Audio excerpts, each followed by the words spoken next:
Contemporary psychology often treats the human mind as a completely isolated entity, running calculations in a dark, empty void.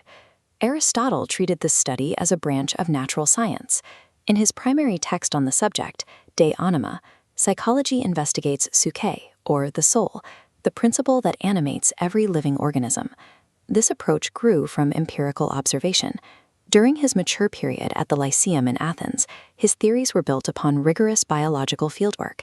He established a three-tiered psychological hierarchy based on biological function: the nutritive capacity of plants, the perceptive capacity of animals, and the intellectual capacity of humans.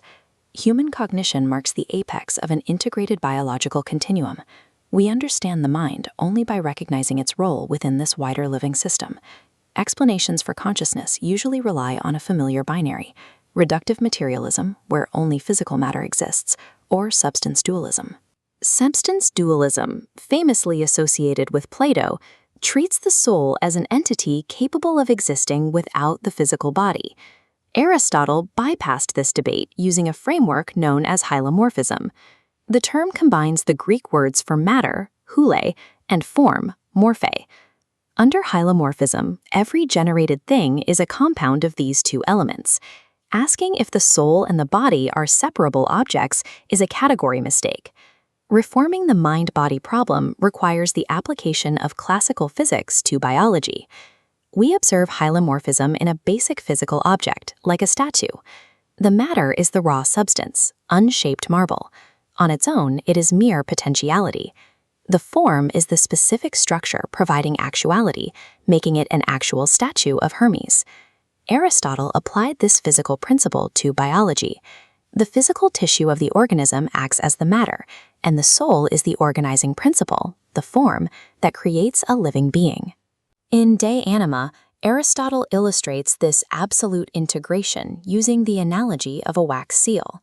When a signet ring stamps a shape into hot wax, that shape cannot be physically peeled off the surface. The impression has no existence outside of the wax that holds it. Hylomorphism identifies the soul as the essential actuality of the body. Because it is the organizing principle of the flesh, dualist separation is a physical impossibility. The nutritive soul provides the baseline for all naturally living things, serving as the defining characteristic of plants. This capacity manages nourishment, drives physical growth, and guides the organism to reproductive maturity. Aristotle explicitly rejected crude materialist explanations for growth. Early materialists argued that organisms expanded simply because of the natural tendencies of raw elements. To prove materialists wrong, he used the example of fire. Fire consumes fuel and expands in a chaotic, haphazard manner until its resources are exhausted. Biological growth is different. It proceeds along highly specific, constrained pathways. Aristotle identified this as teleology.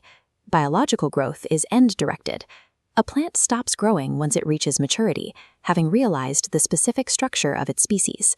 Life requires a structural blueprint to dictate these limits.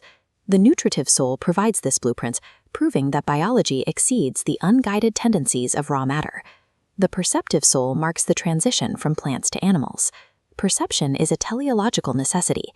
Animals must navigate physical space and identify food to avoid threats. This diagram illustrates Aristotle's mechanical definition of perception. It is a specialized hylomorphic alteration, the reception of an object's form without its physical matter. We must distinguish between the passive alteration of inanimate objects and the active perception of living animals to understand how these forms are received. Consider a block of tofu placed next to garlic. The passive tofu physically absorbs odor particles and takes on the scent. It is chemically altered, but it does not perceive. A living animal possesses active sensory capacities.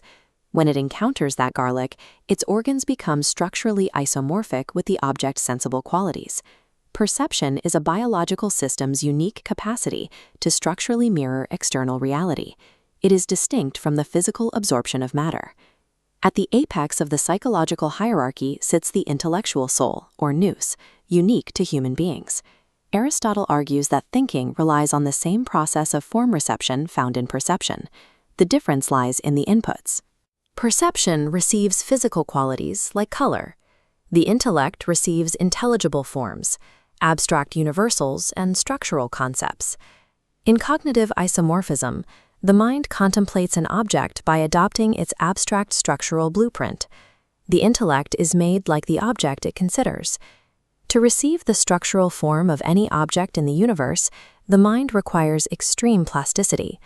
A rigid physical structure of its own would block or distort incoming forms.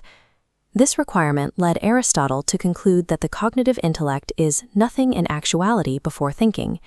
It exists strictly as pure potentiality. The human intellect is a perfectly adaptable cognitive void. It represents the structural essence of reality without physically mixing with the body. Our hierarchy still lacks a mechanism for physical locomotion. We have yet to explain how organisms propel themselves to reach a goal. The previous faculties are insufficient on their own. Plants nourish themselves without moving. Perception receives data without necessarily initiating action. And the intellect contemplates structures, but it does not issue physical commands. Aristotle identifies the faculty of desire, or oroktikon, as the catalyst for movement. This flowchart maps the partnership. When perception or reason identifies an external object as good, it activates the faculty of desire. This triggers the physical motion required to pursue the target. Desire serves as the vital bridge. It translates abstract cognitive contemplation into concrete physical action. Purposive behavior proves the faculties of the soul are interconnected components of a self-moving organism. They do not operate as isolated software programs. Reviewing the integrated Aristotelian stack, we see the nutritive, perceptive, and intellectual capacities. These layers fuse into a single column. An Aristotelian soul is a single, comprehensive formal structure. It is not an aggregated collection of disjointed powers. Higher faculties integrate the lower ones. Human intellect requires animal perception, which in turn requires the nutritive functions of plants. The study of psychology is therefore rooted in biology and the physics of formal causation. Aristotle's integrated biological worldview contrasts with modern anxieties regarding ghosts trapped in biological machines. Aristotle's De Anima identifies the soul as the essential structural and functional expression of life. It is the form of the body, making the two an inseparable unity.